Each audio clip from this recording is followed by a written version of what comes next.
unfortunately, I'm not particularly enthusiastic about what Bank of Japan is trying to do now. Japanese balance sheets are repaired.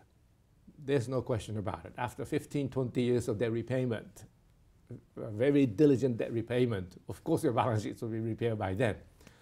What's left in Japan is a trauma toward debt.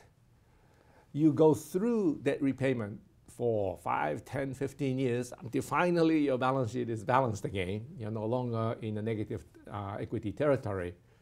You become so sick of borrowing money. It says, I never want to borrow money again, never again, never want to see bankers again.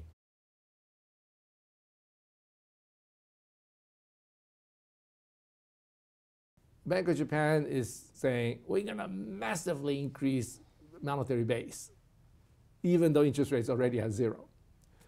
Now, it's like you have, 100 apples shown on your fruit stand, and people are not buying. So then you say, okay, 200. Still no one's coming to buy. Okay, we'll make it 1,000, 2,000.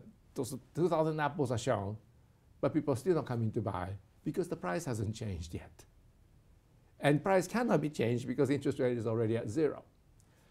And so this idea of quantitative easing, which is of course tried in the US, in the UK massively actually, still not producing the results that some of those proponents are looking for.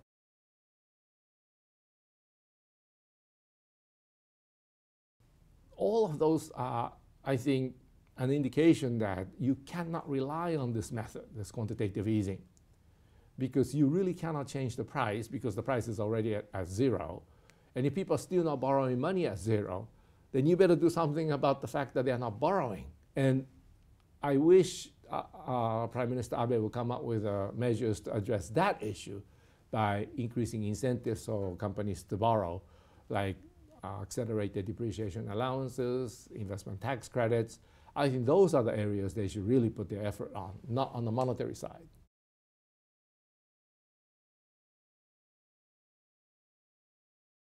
If people are still traumatized toward debt, you add all these apples on the shelves, it's not going to change much.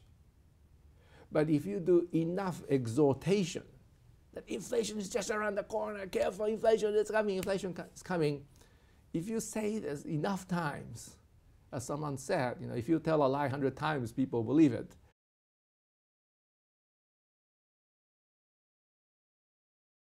When something like that happens, through exhortation, maybe this will work. But it has to work through that channel, not the ordinary channel, because the ordinary channel is actually blocked, and it's been blocked for years for a different set of reasons, what I call trauma toward debt. And they haven't addressed this issue yet, so they're doing it through, basically, in my view, exhortation.